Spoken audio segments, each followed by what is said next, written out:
أعوذ بالله من الشيطان الرجيم. بسم الله الرحمن الرحيم. يا أيها الذين آمنوا لا تلهكم أموالكم ولا أولادكم عن ذكر الله ومن يفعل ذلك فأولئك هم الخاسرون. وأنفقوا مما رزقناكم من قبل أن يأتي أحدكم الموت فيقول رب لولا أخرتني إلى أجل قريب فأصدق وأكن من الصالحين ولن يؤخر الله نفسا إذا جاء أجلها والله خبير بما تعملون. صدق الله العظيم وصدق رسوله النبي الكريم ونحن على ذلك من الشاهدين والشاكرين. الحمد لله رب العالمين. الحمد لله 28 পারার সূরা মুনাফিকুনের দ্বিতীয় রুকু থেকে তেলাওয়াত করা হলো। দ্বিতীয় রুকুতে 3টা আয়াত আছে। গত সপ্তাহে প্রথম আয়াত সম্পর্কে আলোচনা হয়েছিল যে আল্লাহ রাব্বুল আলামিন আমাদেরকে দুনিয়াতে পাঠানোর যে মূল উদ্দেশ্য সেটা হলো আখিরাতের প্রস্তুতি গ্রহণ করা। আমাদের যে আসল ঠিকানা জান্নাত, দুনিয়াতে আমল করে আমরা যেন জান্নাতের অধিকারী হতে পারি, তার প্রস্তুতির জন্য আল্লাহ রাব্বুল আলামিন আমাদেরকে দুনিয়াতে পাঠিয়েছেন। হযরত আদম আলাইহিস সালামকে যখন জান্নাত থেকে দুনিয়াতে নামিয়ে দেওয়া হলো, তখনই আল্লাহ রাব্বুল আলামিন তাকে জানিয়ে দিয়েছিলেন কুলনা হাবিতু মিনহা জামিআ فإما يأتينكم مني هدى فمن تبع هدايا فلا خوف عليهم ولا هم يحزنون। তোমরা দুনিয়াতে চলে যাও, দুনিয়াতে যাওয়ার পরে আমার পক্ষ থেকে তোমাদের নিকট হেদায়েত আসবে, কোরআন আসবে, নবী আসবে। যারা হেদায়েতকে অনুসরণ করবে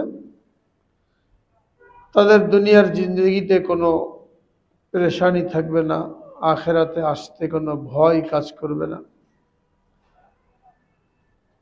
দুনিয়া থেকে আসার সময় এই টেনশন কাজ করবে না যে আমার জমি জায়গা, ব্যবসা বাণিজ্য, ছেলে মেয়েদের কি হবে। আবার যে নতুন জগতে পাড়ি জমানো হচ্ছে, এখানে আমার সাথে কি আচরণ করা হবে, এটা মনে করেও তার মনে কোনো ভীতি সঞ্চার হবে না যারা আমার হেদায়েতকে অনুসরণ করবে। আল্লাযীনা কাফারু ওয়া কাযযাবু বিআয়াতিনা উলাইকা আসহাবুন নার। পক্ষান্তরে যারা আমার হেদায়েতকে অস্বীকার করবে, আমার এই কিতাবকে অস্বীকার করবে, তারা জাহান্নামী হবে এবং চিরদিন জাহান্নামে থাকবে। তো দুনিয়াতে পাঠানোর সময় আল্লাহ রাব্বুল আলামিন স্পষ্ট করে দিয়েছেন যে তোমাদেরকে দুনিয়াতে পাঠানোর উদ্দেশ্য হলো তোমরা আখিরাতের জন্য প্রস্তুতি গ্রহণ করবে। এটা এক আয়াতের মধ্যে না, কোরআনে পাকের অনেক আয়াতের মধ্যে আল্লাহ রাব্বুল আলামিন বারবার মানুষকে স্মরণ করিয়ে দিয়েছেন যে তোমাদেরকে দুনিয়াতে পাঠানোর উদ্দেশ্য হলো তোমরা আখিরাতের প্রস্তুতি গ্রহণ করবে। তোমাদের যে আসল ঠিকানা জান্নাত, এই জান্নাতের উপযুক্ত হয়ে এরপরে দুনিয়া থেকে আসবে। এক আয়াতের মধ্যে ইরশাদ করেছেন আমা খালাকতুল জিন্না ওয়াল ইনসা ইল্লা লিয়াবুদুন। আমি মানুষ আর জিনকে শুধুমাত্র আমার ইবাদত করার জন্যই দুনিয়াতে প্রেরণ করেছি। এই আয়াত দ্বারা স্পষ্ট হয়ে গেল যে আল্লাহ তাআলার ইবাদত করার জন্য পাঠানো হয়েছে। আর এক আয়াতের মধ্যে ইরশাদ করেছেন মান কানা ইউরিদু হারসাল আখিরাতি নাজিদ লাহু ফি হারসিহি ওয়া মান কানা ইউরিদু হারসাদ দুনিয়া নুতিহি মিনহা ওমা লাহু ফিল আখিরাতি মিন নসিব। দুনিয়াতে যাওয়ার পরে যে ব্যক্তি আখিরাতকে লক্ষ্যবস্তু বানাবে, আখিরাতকে তার টার্গেট নির্ধারণ করবে, আখিরাতের ফসল কামনা করবে, আমি তার ফসলকে বাড়িয়ে দেব। আর যে ব্যক্তি দুনিয়াকে লক্ষ্যবস্তু বানাবে, দুনিয়ার ফসল কামাই কামনা করবে, আমি তাকে দুনিয়াতে কিঞ্চিত দেব, কিন্তু আখেরাতে তার জন্য কিছুই নেই। এখানে স্পষ্ট করে দিয়েছেন মানুষের মূল উদ্দেশ্য হবে আখেরাত। দুনিয়াকে কেউ যদি টার্গেট বানায়, দুনিয়াকে কেউ যদি লক্ষ্যবস্তু বানায়, আরও টাকা পয়সা দরকার, আরও ক্ষমতা দরকার, আরও মর্যাদা দরকার, তো যতই চেষ্টা করুক, আল্লাহ রাব্বুল আলামিন বলেন নুতিহি মিনহা, আমি তাকে কিঞ্চিত দান করব, যতটুকু চাইবে অতটুকু দেব না। সারাটা দিন লাগিয়ে দিল, তারপরেও যতটুকু আমি চাই অতটুকু দেবো, তার ইচ্ছা মতন হবে না। এটা দুনিয়া কামার জন্য মানুষ সারাটা দিন পার করে দিচ্ছে। যদি বেশি সময় দিলে, বেশি কষ্ট করলে বেশি পাওয়া যেত, তাহলে একজন রিক্সাওয়ালা, একজন গরিব হকার, ফেরিওয়ালা, এরা সবচেয়ে বেশি কষ্ট করে, সবচেয়ে বেশি সময় ব্যয় করে দুনিয়ার জন্য, এরাই বড় লোক হয়ে যেত। আর যারা বড় লোক, অল্প সময় 2-3 ঘন্টা অফিস করে, কাজ করে, পরিকল্পনা করে, এরা কোটি কোটি টাকার মালিক হয়ে যায়। তাহলে কি বোঝা গেল? দুনিয়াতে বেশি কষ্ট করলেই বেশি পাওয়া যাবে, এটা ভুল ধারণা। যে সমস্ত মানুষ আল্লাহর হুকুমকে লঙ্ঘন করে, বিশেষ করে নামাজকে লঙ্ঘন করে, নামাজের হুকুমকে লঙ্ঘন করে ওই সময়ও দুনিয়াদারির মধ্যে লিপ্ত থাকে, মনে করে এখন আমি নামাজ পড়তে গেলে আমার লস হয়ে গেল, ক্ষতি হয়ে গেল, বেচা কিনা কম হয়ে গেল, তাদের থেকে শিক্ষা নেওয়া দরকার। যতই মেহনত করি, আমার রিজিকে যতটুকু আছে অতটুকু আমি পাবো, তাহলে আল্লাহর হুকুমকে আমি কেন লঙ্ঘন করব? আর আয়াতের মধ্যে আল্লাহ রাব্বুল আলামিন জানিয়ে দিয়েছেন, মান কানা ইউরিদুল আজিলাতা আজ্জালনা লাহু ফিহা মা নাশাউ লিমান নুরিদ সুম্মা জাআলনা লাহু জাহান্নাম ইয়াসলাহা মাযমুমান মাদহুরা ওয়া মান আরাদাল আখিরাতা ওয়াসআ লাহা সা'য়াহা ওয়া হুয়া মুমিন ফাউলাইকা কানা সা'য়ুহুম মাশকুরা। যে ব্যক্তি দুনিয়াতে নগদ নগদ চায়, এখানে সবকিছু পেয়ে যেতে চায়, আল্লাহ রাব্বুল আলামিন বলেন আমি তাকে দেব যতটুকু চাই।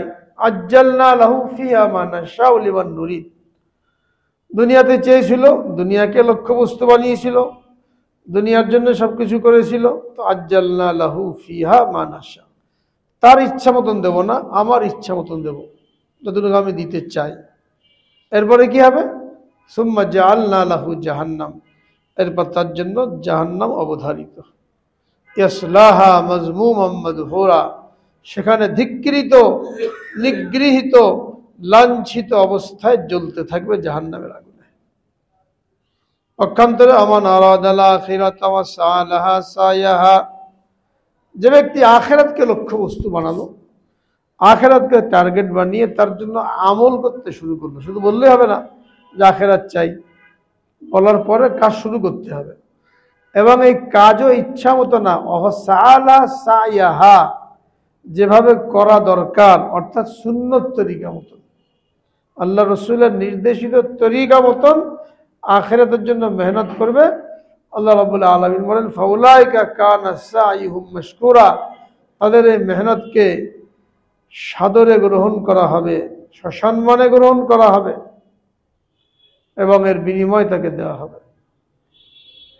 তো অনেকগুলি আয়াত শোনানো হলো, এর দ্বারা বুঝে আসে যে আমাদেরকে আল্লাহ রাব্বুল আলামিন আখিরাত টার্গেট দিয়ে লক্ষ্যবস্তু নির্ধারণ করে দুনিয়াতে পাঠিয়েছেন, দুনিয়ার বান্দা হওয়ার জন্য পাঠান নাই। এটাকে হাদিসের মধ্যে বলা হয়েছে, ইন্নামাদ দুনিয়া খুলিকাত লাকুম ওয়া ইন্নাকুম খুলিকতুম লিল আখিরা, দুনিয়াকে তোমাদের জন্য সৃষ্টি করা হয়েছে, আর তোমাদেরকে আখিরাতের জন্য সৃষ্টি করা হয়েছে। অর্থাৎ দুনিয়ার আসবাব কাজে লাগিয়ে তোমরা আখিরাতের জন্য প্রস্তুতি গ্রহণ করবে। আখিরাতের প্রস্তুতি কি? আখিরাতের প্রস্তুতি আল্লাহর হুকুম কখন কি আমার উপরে, এটা জেনে নবীজি সাল্লাল্লাহু আলাইহি সাল্লামের তরিকা মতন ওইটাকে পুরা করা। এক কথায় এ হলো আখিরাতের প্রস্তুতি। একজন বান্দা হিসাবে, আল্লাহর বান্দা হিসাবে, আল্লাহর গোলাম হিসাবে আমার জন্য কখন কি করণীয়, নামাজের সময় নামাজ, রোজার সময় রোজা, হজের সময় হজ, জাকাতের সময় জাকাত, তেলাওয়াতের সময় তেলাওয়াত, পর্দার সময় পর্দা, ব্যবসার সময় ব্যবসা, এক কথায় সব। আমার উপরে কখন কি হুকুম আল্লাহ তাআলার, এই হুকুমটা জেনে এটা নবীজির তরিকা মতন পুরা করা, ব্যাস, এর বাইরে আর কিছুই নেই। এটা হলো আখিরাতের প্রস্তুতি। এই আখিরাতের প্রস্তুতির জন্য কি লাগবে? শরীর ঠিক লাগবে, কিছু মাল সম্পদ লাগবে, শরীর ঠিক রাখার জন্য খানাপিনা লাগবে, শরীর স্বাস্থ্য ঠিক করার জন্য, আর দান সদকা করে নেকি অর্জন করার জন্য, হজ করে নেকি অর্জন করার জন্য, জাকাত দিয়ে নেকি অর্জন করার জন্য কিছু মাল লাগবে। এটা হলো দুনিয়া।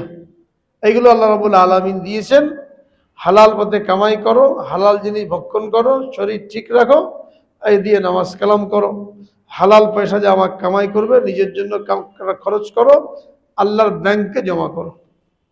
এটাকে বলা হয়েছে ইন্নামা দুনিয়া খুলিকাত লাকুম, দুনিয়া তোমাদের জন্য সৃষ্টি করা হয়েছে এইসব কাজের জন্য, আর তোমাদেরকে সৃষ্টি করা হয়েছে আখিরাতের জন্য। এইগুলোকে খরচ করে আখিরাতের বান্দা হয়ে যাও। হাদিসের মধ্যে বলা হয়েছে লা তাকুনু আবদাদ দিনারি ওয়াদ দিরহাম, তোমরা টাকা পয়সার বান্দা হেও না, টাকা পয়সার গোলাম হেও না, কুনু ইবাদাল্লাহ, আল্লাহর বান্দা হয়ে যাও, টাকা পয়সার বান্দা হেও না। যে টাকা পয়সা কামাই করার জন্য ঈমান আমল সব বরবাদ করে দিলাম, আল্লাহর হুকুমকে লঙ্ঘন করলাম, এ হলো টাকা পয়সার গোলাম। টাকা পয়সার গোলাম না হয়ে কুনু ইবাদাল্লাহ, আল্লাহর বান্দা হয়ে যাও, আল্লাহর হুকুম মতন চলবো। চাই আল্লাহর হুকুম মতন চলতে যে যত বিপদ আসে, পেরেশানি আসে, আসুক, এটাই ইমানের পরীক্ষা।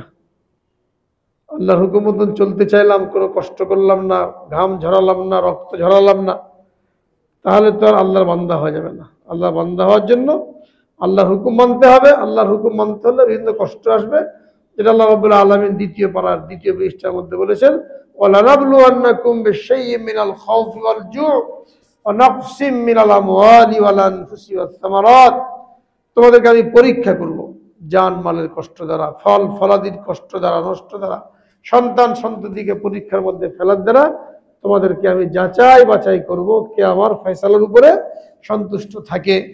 এগুলো আসবে, এই পরীক্ষা আসবে। এই পরীক্ষার মধ্যে অটল থাকা, এটা হলো আখিরাতের প্রস্তুতি। এর বাইরে কেউ যদি দুনিয়াকে উদ্দেশ্য বানিয়ে মাথার ঘাম পায়ে ফেললো, সকাল থেকে সন্ধ্যা পর্যন্ত দুনিয়া দুনিয়া করতে থাকলো, সে হয়ে গেল দুনিয়ার বান্দা। দোকানদার সারাদিন দোকানে বসে আছে, নামাজ পড়তে গেলে, মসজিদে গেলে বেচা কিনা কমে যাবে, কাস্টমার ছুটে যাবে, মসজিদে আসতে পারে না। চাকরিজীবী অফিসে বসে আছে সারাদিন, মসজিদে আসতে পারে না। কৃষিজীবী সারাদিন মাঠ নিয়ে ব্যস্ত, চাষবাস নিয়ে ব্যস্ত, নামাজের জন্য সময় ফারেক করতে পারে না। এর অর্থ হলো সে দুনিয়াকে টার্গেট বানিয়েছে, দুনিয়াকে লক্ষ্যবস্তু বানিয়েছে। তাইসা আব্দুদ দিনারি ওয়াদ দিরহাম, হাদিসের মধ্যে বলা হয়েছে টাকা পয়সার গোলাম, দিরহাম দিনারের গোলাম, ধ্বংস কামনা করা হয়েছে। আল্লাহর হুকুম লঙ্ঘন করে যে দুনিয়াকে আবাদ করতে চায়, দুনিয়ার ভোগ বিলাসের সামগ্রী বাড়াতে চায়, যতটুকু দরকার বান্দা এতটুকু কামাই করবে, আর বাকিটা আখিরাতের প্রস্তুতির জন্য ব্যয় করবে। এই জন্যই সমস্ত আম্বিয়া কেরামকে দ্বারা আল্লাহ রাব্বুল আলামিন সবচেয়ে বেশি কষ্ট দিয়েছে। আমাদের নবীজি সাল্লাল্লাহু আলাইহি সাল্লাম, তাকে আল্লাহ রাব্বুল আলামিন সবচেয়ে বেশি কষ্ট দিয়েছেন, ঐচ্ছিক কষ্ট, যাতে করে উম্মত তার আরাম দেখে ধোঁকার মধ্যে না পড়ে যায়। নবী এত আরামে কাটিয়ে গেছেন, আমি কেন কষ্ট করবো? এই জন্য তিনি উম্মতকে বিলাসিতা থেকে বাঁচানোর জন্য নিজে কষ্ট করেছেন, আদর্শ রেখে গেছেন, যাতে করে বিলাসিতার মধ্যে পড়ে মানুষ তার আখিরাতকে বরবাদ না করে। নবীজির খানা পিনা কেমন ছিল, লেবাস পোশাক কেমন ছিল, ঘরের বিছানা কেমন ছিল, বালিশ কেমন ছিল, ঘরের মধ্যে কি আসবাব ছিল, সব সিরাতের কিতাবের মধ্যে একটা একটা করে উল্লেখ আছে, কোনো অস্পষ্ট নেই। কিভাবে জীবনযাপন করেছেন, এটা আমাদের জন্য সুন্নত।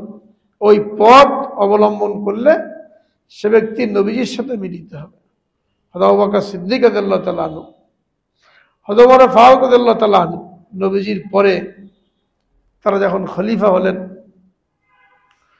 বিভিন্ন দেশ বিজিত হতে লাগলো, মালে গনিমত তাদের নিকট আসতে লাগলো।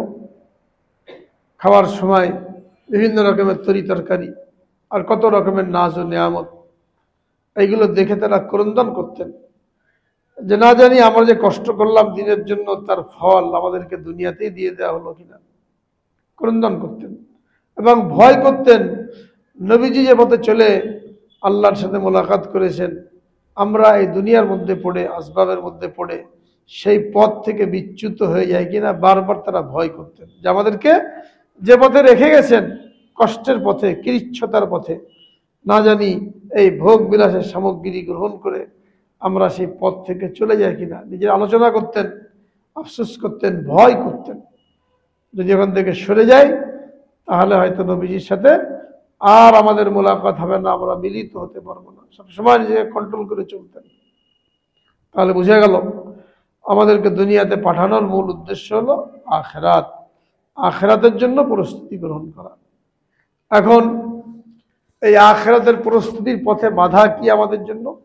এই প্রথম আয়াতের মধ্যে আল্লাহ রাব্বুল আলামিন ওইটাকে উল্লেখ করেছেন যে মানুষ জানে আখিরাত সত্য, কবর সত্য, আল্লাহর সামনে তাকে দাঁড়াতে হবে, সমস্ত কর্মকাণ্ডের হিসাব দিতে হবে, এরপরেও সে কেন পারে না আখিরাতের প্রস্তুতি নিতে? কেন দুনিয়ার ভোগ বিলাসের মধ্যে ডুবে যায়? দুটো কারণ আল্লাহ রাব্বুল আলামিন এই প্রথম আয়াতের মধ্যে উল্লেখ করেছেন। ইয়া আইয়ুহাল্লাযীনা আমানু লা তুলহিকুম আমওয়ালুকুম ওয়ালা আওলাদুকুম আন যিকরিল্লাহ ওয়া মান ইয়াফআল যালিকা ফাউলাইকা হুমুল খাসিরুন।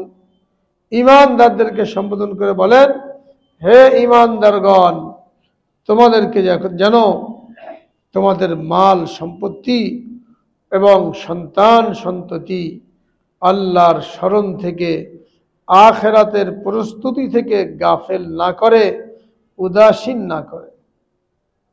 এক কথায় বলে দিয়েছেন যে আখিরাত থেকে উদাসীন থাকা, পরকালের প্রস্তুতি থেকে গাফেল থাকা, এর কারণ দুইটা, মাল সম্পদ এবং সন্তান সন্ততি। ছেলে মেয়ে বিবি বাচ্চার মহব্বতে মানুষ আল্লাহর নাফরমানি করে, আল্লাহকে ভুলে যায়, হারামের মধ্যে লিপ্ত হয়। আর হলো মাল সম্পদ কামাই করতে যে আরো পয়সা দরকার, আরো দরকার, সুদের মধ্যে ডুবে, ঘুষের মধ্যে ডুবে, মিথ্যার মধ্যে ডুবে, আত্মসাতের মধ্যে ডুবে যায়। এগুলো না থাকলে মানুষের দ্বারা এই গুনাহ হতো না, হারামের মধ্যে লিপ্ত হতো না। তো মূল জিনিস দুটোকে আল্লাহ রাব্বুল আলামিন চিহ্নিত করেছেন, যার পাল্লায় পড়ে মানুষ আখিরাতকে ভুলে যায়, তার প্রস্তুতির মধ্যে কমই চলে আসে।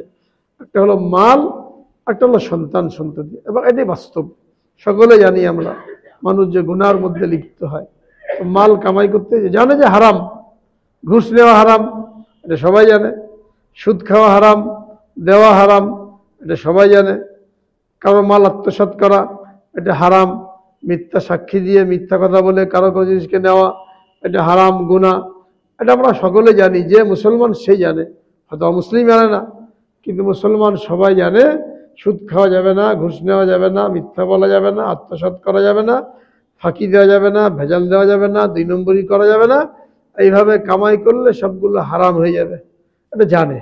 জানার পরেও ব্যবসায়ী কী করে?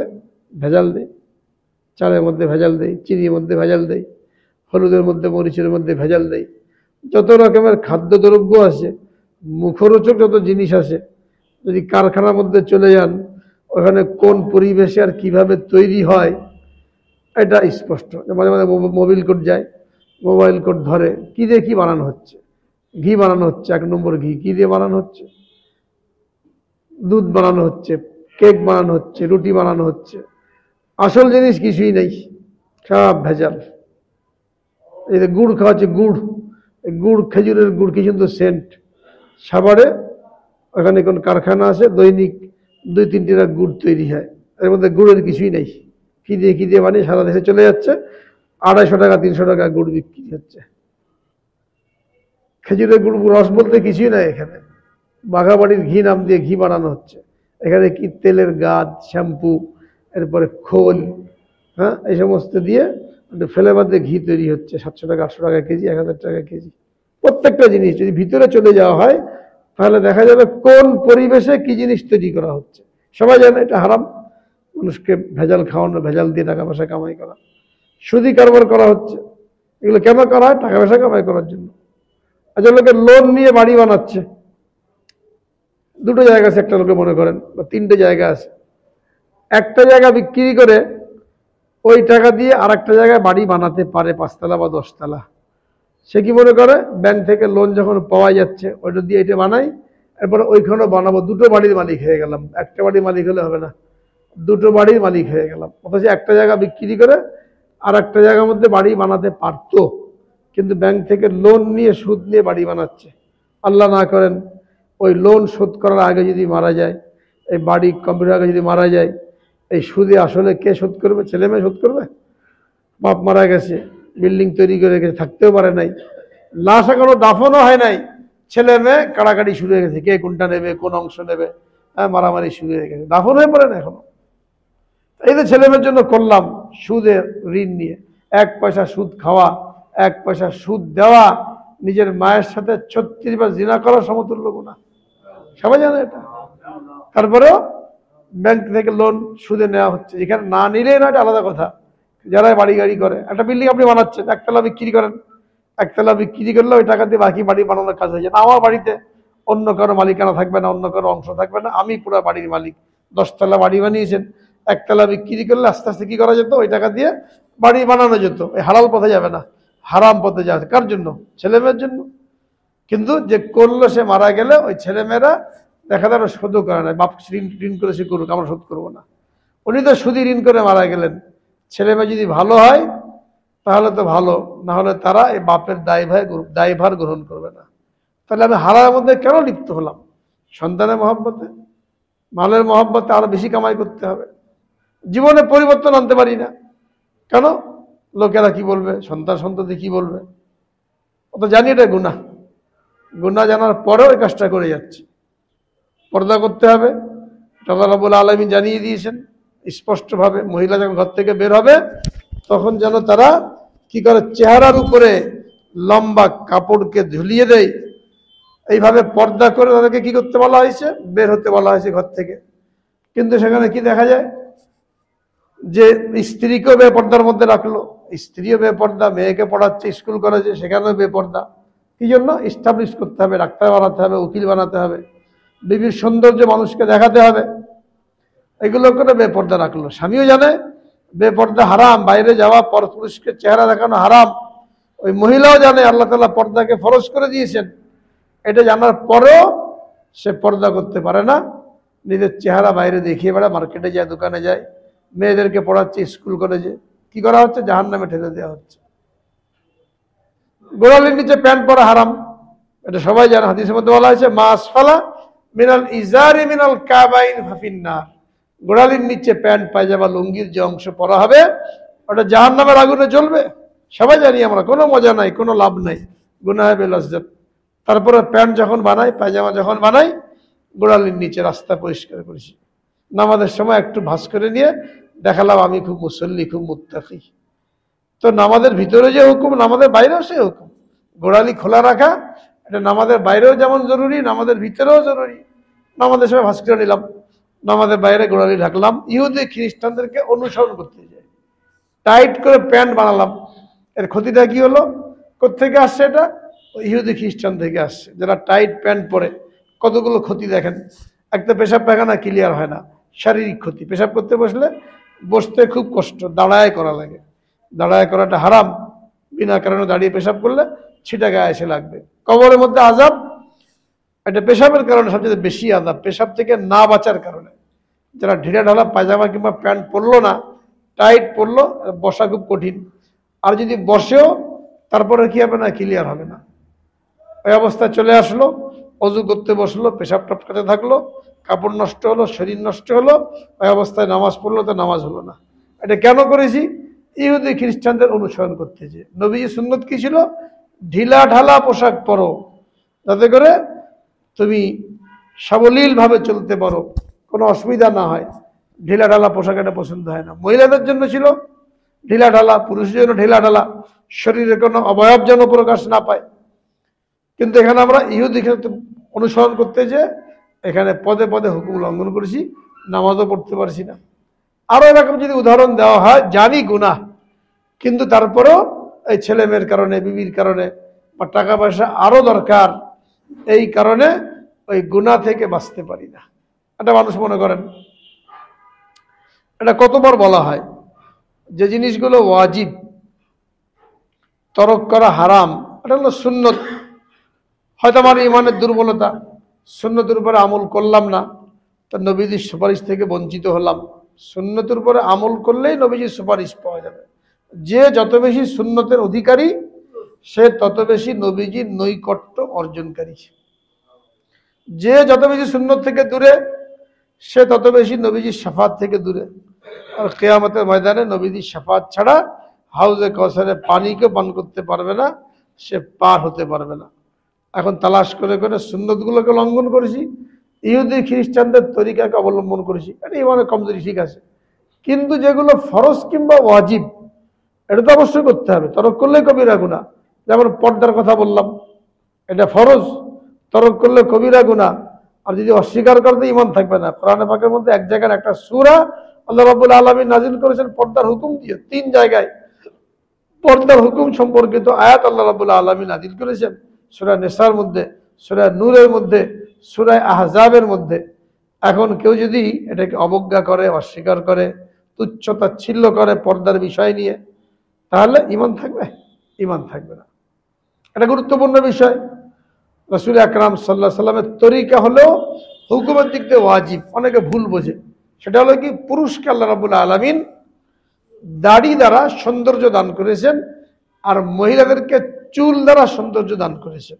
মহিলাদের চুল লম্বা হবে, পুরুষের দাড়ি লম্বা হবে।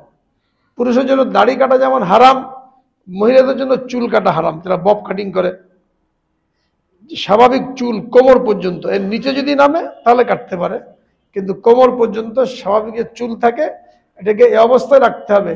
ওটা কাটলাম তো কবিরা গুনাহ, যেমন পুরুষের দাড়ি কাটলে কবিরা গুনাহ। এই জন্য হজের মধ্যে যারা হজ করে, সাফা মারওয়ার সাই করে, সাই করার সময় হালাল হওয়ার জন্য পুরুষ হলো মাথা মুন্ডন করবে, চেহারা মুন্ডন করবে না। আর মহিলারা চুল কাটবে মাত্র 1 কর। তো যেখানে চুল কেটে হালাল হওয়া লাগে, ওইখানেও কাটার বিধান কতটুক? 1 কর পরিমাণ।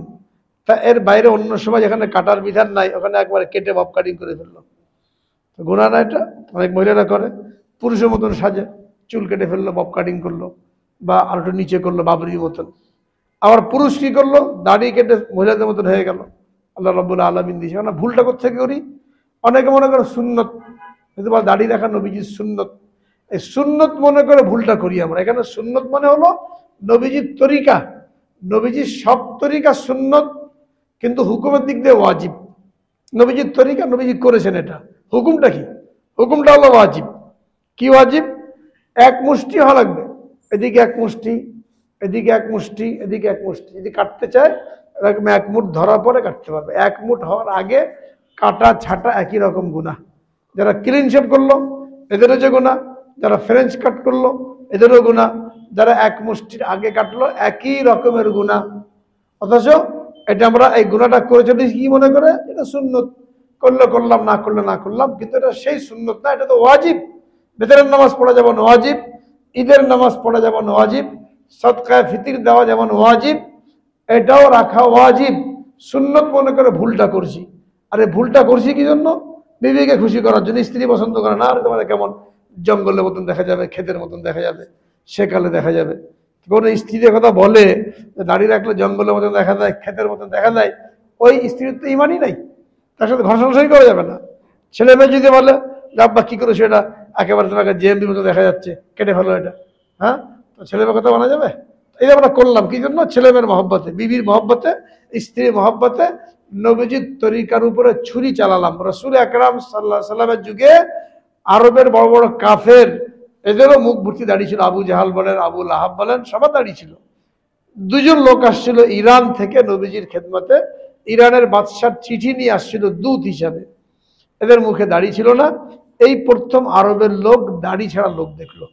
এর আগে কখনো দাড়ি ছাড়া লোক দেখে নাই, যে পুরুষ মানুষের দাড়ি ছাড়া হয় নাকি।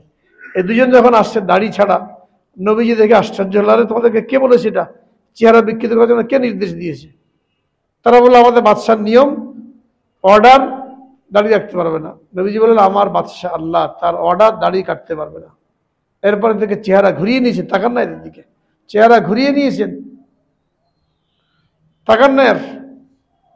এখন 30-40 বছর বয়স, যৌবনকাল, বুঝে আসে না, যা মন চায় করে যাচ্ছে। দাড়ি কাটলো, ঠিক আছে, পরে তওবা ঠিক করবো। তওবা করার সুযোগ পাবে কিনা সন্দেহ। কিন্তু যাদের বয়স 60-65 বছর হয়ে গেল, আর কয়দিন বাঁচার আশা করি? একজনের 60 বছর বয়স, একজনের 65 বছর বয়স, আর উম্মতের বয়স হলো 60 থেকে 70 বছর। এখনো দৈনিক দাড়ি শেভ করেই যাচ্ছে, মহিলাদের চেহারা বানিয়ে রেখেছে। তাকে জিজ্ঞেস করেন, ভাই বয়স কত? বলে 65 বছর। কয়দিন বাঁচার আশা করেন? আর নবীজির ইন্তেকাল হয়ে গেছে 63 বছর বয়সে, আবু বকর সিদ্দিকের ইন্তেকাল 63 বছর বয়সে, হযরত ওমর ফারুকের ইন্তেকাল 63 বছর বয়সে, হযরত খাদিজার ইন্তেকাল 63 বছর বয়সে। আপনার তো 65 হয়ে গেছে, কয়দিন বাঁচার আশা করেন? এখনো চেহারাটা মহিলাদের মতন করে রাখলেন। কবরে কি মহিলার মতো যাবেন, নাকি নবীজির মতন চেহারা বানিয়ে যেতে চান? তাকে জিজ্ঞেস করেন কোন ধোঁকার মধ্যে পড়ে আছে, কেন এখন এই অবস্থা? 60 বছর যখন পার হয়ে গেল, এখনো যদি মোহের মধ্যে পড়ে থাকি, এখন যদি পরিবর্তন না আসে, তাহলে কবে পরিবর্তন আসবে? কার জন্য করছি এটা? কবর আমার কি কাজে আসবে? কে আমার উপকার করবে? যাদেরকে খুশি করার জন্য, যাদের সমাজ থেকে বাঁচার জন্য আমি এরকম নবীজির তরিকার বিরোধিতা করে যাচ্ছি, কবরে রেখে আসলে আমার কি কাজে আসবে এখানে? এটা বারবার যখনই কোনো শরীয়ত বিরোধী কাজ আমার দ্বারা হয়, কয়েকটা মিসাল দিলাম, দৃষ্টান্ত দিলাম, এরকম তালাশ করলে তো আমাদের জীবনে অগণিত কাজ পাওয়া যাবে। আমরা জানি গুনাহ, নবীজির তরিকার পরিপন্থী, আল্লাহ পাককে অসন্তুষ্টকারী, এর পরেও করে যাচ্ছি। তো যদি চিন্তা করি গভীরভাবে, কেন করছি, কাকে খুশি করার জন্য, কাকে খুশি করলে আমার কাজে আসবে কবরে, এটা চিন্তা করলে জীবনে পরিবর্তন আনা সম্ভব, সহজ। এই জন্য তারা বলছেন লা তুলহিকুম আমওয়ালুকুম ওয়ালা আওলাদুকুম, খবরদার তোমাদের ধন সম্পদ আর তোমাদের সন্তান সন্ততি এইগুলো যেন তোমাদেরকে আখিরাত থেকে গাফেল না করে, আল্লাহ স্মরণ থেকে গাফেল না করে। যদি কেউ এই সন্তান সন্ততি আর মালের মহব্বতে পড়ে আখিরাত থেকে গাফেল হয়ে যায়, ওয়ামান ইয়াফআল যালিকা ফাউলাইকা হুমুল খাসিরুন, যারা এটা করলো নিশ্চিত ক্ষতিগ্রস্ত। দুনিয়াতে যা কিছু থাক, ক্ষতিগ্রস্ত। টাকা পয়সা, গাড়ি বাড়ি, ধন সম্পদ, এগুলো কোনোই কাজে আসবে না। এইগুলো কোনো মাপকাঠি না, নাজাতের মাপকাঠি না, সফলতার মাপকাঠি না। আমরা এটাকে মাপকাঠি বানিয়ে রেখেছি। টাকা পয়সা মালিক হয়ে গেলাম, কয়েকটা বাড়ি বানিয়ে ফেললাম, বড় পদ পেয়ে গেলাম, বাস সফল কাম। কতটুকু সফল কাম, এটা তো আল্লাহ রাব্বুল আলামিন যুগে যুগে দেখিয়ে দিয়েছেন। ফেরাউন, হামান, কারুন, নমরুদ, আবু জাহাল, আবু লাহাব, এদের পতনের দ্বারা আল্লাহ রাব্বুল আলামিন দেখিয়ে দিয়েছেন কিসের মধ্যে কামিয়াবি। দুনিয়ার মধ্যে কামিয়াবি নাই, বাড়ি গাড়ির মধ্যে কামিয়াবি নাই, ক্ষমতার মধ্যে কামিয়াবি নাই।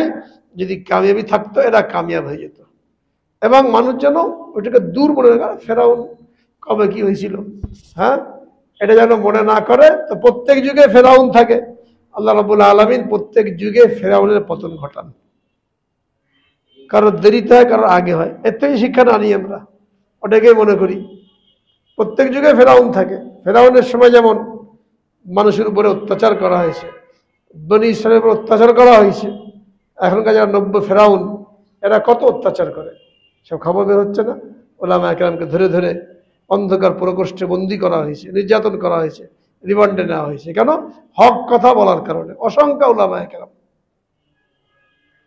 কালকে যারা ছাড়া পেয়েছে, বিডিআর, এদের কান্না দেখেন, এদের কথা শোনেন, নিরপরাধ। কোত্থেকে কারা এসে মেরে গেল, এদেরকে 17 বছর জেলে বন্দি করে রেখে, বিবি বাচ্চা থেকে আলাদা রেখে, কারো বাপ মা মারা গেছে, সন্তান মারা, কি অপরাধ ছিল? এইভাবে শত শত মানুষ, হাজার হাজার মানুষ, গুম খুন, প্রত্যেক যুগে নব্য ফেরাউনরা এই সমস্ত কাজ করে গেছে। যখন পাপের পাল্লা ভারী হয়েছে, আল্লাহ রাব্বুল আলামিন এদের পতনে মানুষকে শিক্ষা দিতে চেয়েছেন, ক্ষমতার বড়াই করো না, টাকা পয়সার বড়াই করো না। লিকুল্লি ফেরাউনিন মুসা, প্রবাদ বাক্য বলা হয়েছে, প্রত্যেক ফেরাউনের জন্য মুসা থাকে, প্রত্যেক যুগে থাকে। মজলুমের কান্না আল্লাহ পাকের নিকট সরাসরি পৌঁছে যায়। 3টা দোয়া, এটা বিফল যায় না, সরাসরি আল্লাহ তাআলা মেঘের উপরে উঠিয়ে নেন। তার মধ্যে একটা হলো মজলুমের দোয়া। মনে হয় কবে আসবে, কবে আসবে, অনেক লোকে পেরেশান হয়ে গেছে, কবে আসবে, কবে আল্লাহ তাআলা আমাদেরকে বাঁচাবেন এই জুলুম থেকে, স্বৈরাচার থেকে। তাৎক্ষণিক মানুষ চায়। আল্লাহ রসুল সাল্লাল্লাহু আলাইহি সাল্লাম মক্কায় দাওয়াত দেওয়া শুরু করেছেন 13 বছর, অবর্ণনীয় অত্যাচার।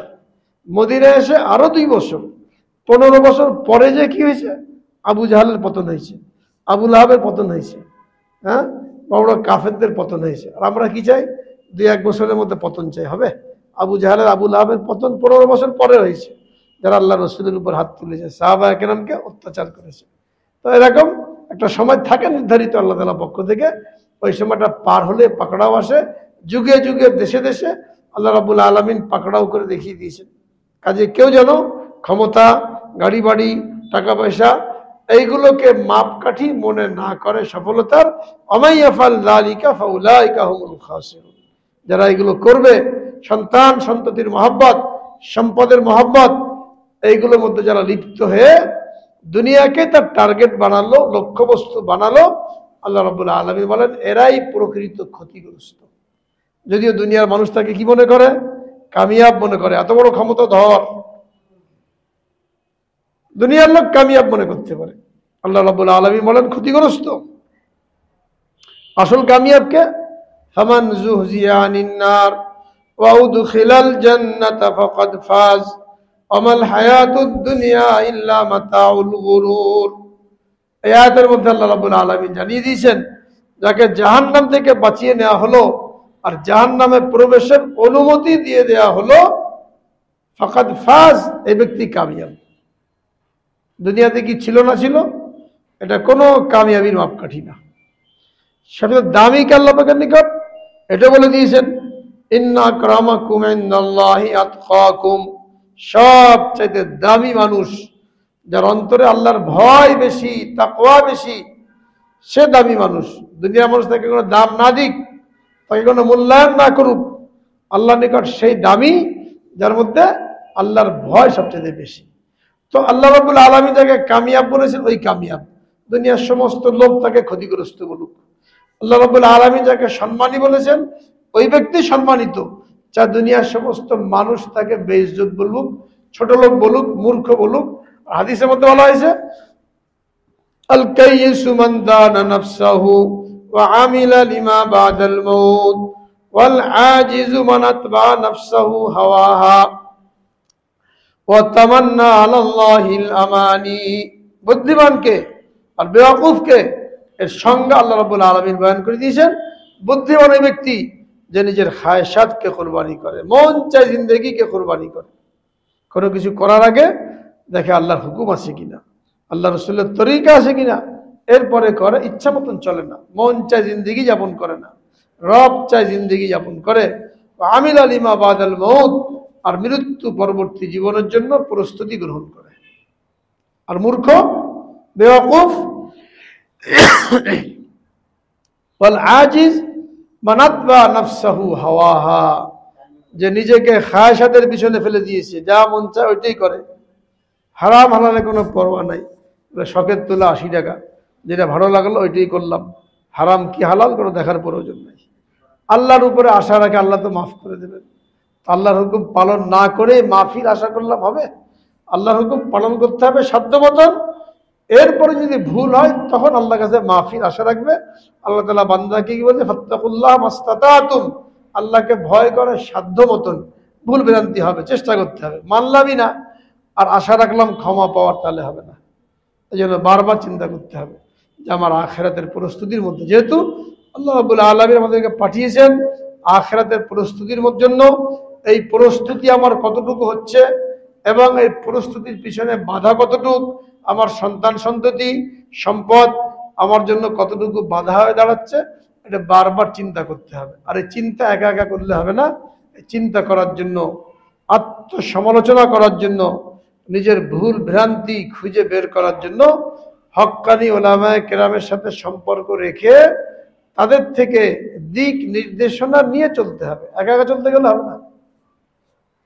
একা একা চলতে গেলে পদস্খল। অনেক লোক আছে মূর্খ, দু একটা হাদিস, বাংলা হাদিসের কিতাব পড়ে, হাদিসে বাংলা পড়ে নিজে আমল করতে শুরু করে। হাদিসের মধ্যে আছে রাসূল আকরাম সাল্লাল্লাহু আলাইহি ওয়াসাল্লাম সফরে 2 ওয়াক্ত নামাজ একসাথে পড়তেন। এখন কিছু মূর্খ একা একা হাদিসের কিতাব কিনে পড়ে সফরে যখন যায় তো বা জোহরের নামাজ পড়ে আসরের নামাজে পড়ে ফেললো, হাদিসের মধ্যে আছে নবীজি কি করেছে 2 ওয়াক্ত নামাজ একসাথে পড়েছেন। তো জোহরের টাইমে আসর নামাজ পড়লে হবে?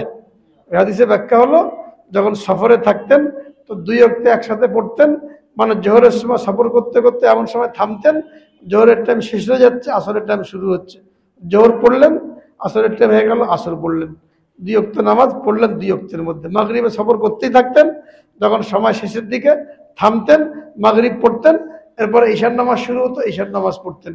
এ হলো 2 ওয়াক্ত একসাথে পড়ার অর্থ।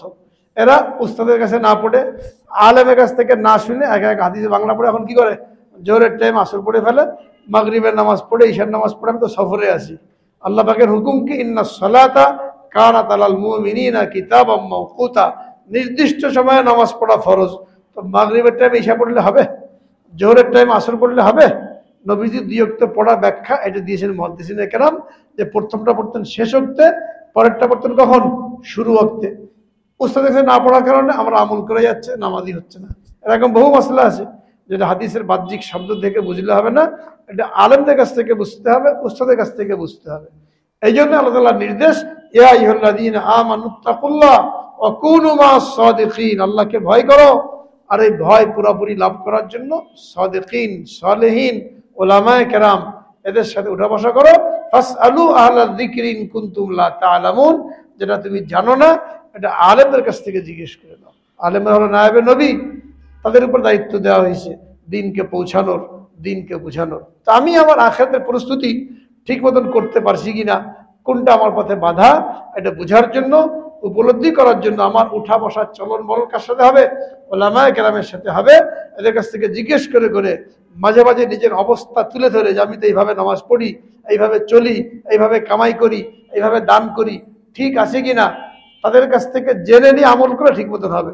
আর নিজেকে পণ্ডিত মনে করলাম, যে কোনো মুহূর্তে পদস্খলন হয়ে যাবে। যেমন একটা দৃষ্টান্ত দিয়ে বোঝানো হলো, একা একা পড়ে উল্টাপাল্টা আমল করে যাচ্ছে। আল্লাহ সকলকে হেফাজত করেন, সহি বুঝ দান করেন, এবং আমাদেরকে সঠিকভাবে আখিরাতের জন্য প্রস্তুতি নেওয়ার তৌফিক দান করেন। আখিরু দাওয়ানা আলহামদুলিল্লাহি রাব্বিল আলামিন।